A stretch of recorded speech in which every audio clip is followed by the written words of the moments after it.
स्कंद पुराण, गरुड़ेश्वर लिंग तथा खगोलादित्य प्रादुर्भाव कथा और काशी में गरुड़ और विनयता की तपस्या और वरदान की प्राप्ति।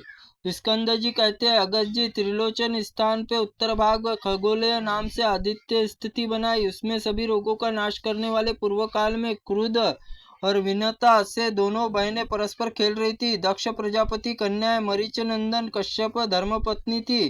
खेल कूद से उसने अपनी बहन से कहा, विनते, सूर्य रथ में जो उच्च श्रवा नामक घोड़ा सुना जाता है, उसका रूप कैसा है, जानती हो तो कहो। तो हम दोनों में शर्त है, इसका निर्णय जो करेगा वो उससे पराजित करेगा, वह दासी हो। इसकी इस प्रतिज्ञा में सब सखियां साक्षी है। इसी प्रकार आपस में शर्त बदलकर क्रुद्ध ने घोड़े का चितकबरा बनाया और विनयता को श्वेत कहा। और विनयता के चले जाने पर क्रुद्ध ने अपने पुत्रों को बुलाकर कहा, तुम मेरे वचन से शीघ्र ही उच्चश्रव घोड़ों के समीप जाओ और उसे श्याम रंग का चितकबरा कर दो। क्रुद्ध ने बुद्धिमान पुत्रों सुप्त उच्च श्रवा के पास जाकर शरीर के जगह जगह काले काले केश और चितकबरा कर दिया। क्रुद्ध ने विनयता से सूर्य के रथ में घोड़े में कुछ काले रंग दिए युक्त अर्थात चितकबरा देखा।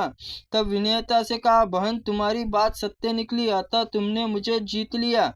तब विनयता क्रुद्ध ने दासी को गई और उसने विनयता के गरुड़ पुत्र गरुड़ के नागों को अमृत देकर अपनी माता दासी भाव से मुक्त किया। दासीपन से छुटकारा मिलने पर विनयता ने गरुड़ से कहा, बेटा, तुम्हारे दासित्व जनित दुष्कृत्य को दूर करने के लिए काशीपुरी जाऊंगी। वहां साक्षात भगवान विश्वनाथ चंद्रमा आभूषण धारण किए तारक मंत्री नौका में दुरस्तर संसार से सब पार लगा देंगे। जीवन भगवान विश्वनाथ कृपा होंगी जिससे समस्त कर्म बंधन छूट जाते हैं। मनुष्य वृद्धि काशीपुरी में निवास करने से होती है। समस्त पाप धुल जाते हैं। जिस कारण काशीपुरी में निवास करने के लिए उत्सुक होता है वह इस संसार में मनुष्य दूसरे लोकों में मनुष्य रूप में ही है। माता की यह बात सुनकर गरुड़ ने नमस्कार करके कहा, भगवंत, मैं शिव सम्मानित काशीपुरी दर्शन करके लिए चलूंगा। तत्पश्चात माता की आज्ञा पाकर गरुड़ पक्षीराज गरुड़ उन्हीं के साथ क्षण भर में मोक्ष भूमि वाराणसी पुरी पहुंचे। वहां उन्होंने दोनों ने बड़ी भारी तपस्या की। अविचल इंद्रियों से पक्षीराज गरुड़ शिवलिंग स्थापना की। विनयता से खगोलज्ञ नामक आदित्य के समीप स्थापित किया और थोड़े दिनों में उन्होंने तीव्र तपस्या काशी भगवान शंकर सूर्यदेव दोनों प्रसन्न हो गए। गरुड़ द्वारा स्थापित शिवलिंग से उमानाथ भगवान शिव प्रकट हुए और उन्होंने गरुड़ को बहुत से अत्यंत दुर्लभ वरदान दिए। पक्षीराज ने, मेरे यथार्थ को रहस्य जिस देवता ने भी नहीं जान सके वह तुम जान लोगे। तुम्हारे स्थापित यह लिंग गरुड़ेश्वर नाम से विख्यात होगा। इसका दर्शन स्पर्श से मनुष्य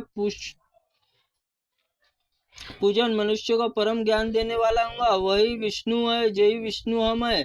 हम दोनों तुम्हारी वेद दृष्टि नहीं होने चाहिए। इसमें भगवान विष्णु श्रेष्ठ वाहन होकर तुम स्वयं पूजनीय हो जाओगे।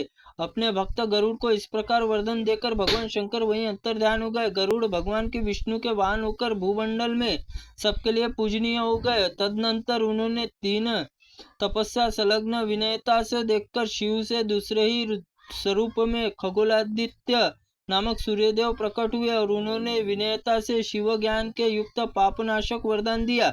वरदान देकर काशी में ही रह गए और विनयादित्य नाम से प्रसिद्ध हुए। उन्होंने प्रकाश काशी विघ्न स्वरूप अंधकार का नाश करने वाले खगोलक नामक आदित्य यहाँ निवास करते हैं। दर्शन मात्र से मनुष्य सब पापों से मुक्त हो जाता है। काशी पैशलगील तीर्थ भावना खगोलादित्य दर्शन करने से मनुष्य क्षण भर में निरोग हो जाता है और मनोवांछित वस्तु को प्राप्त करता है।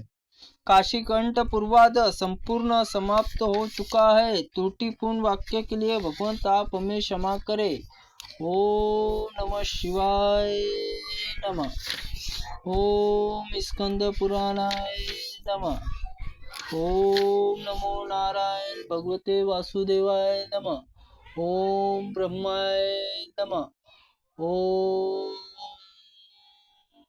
पार्वती देवी नमः।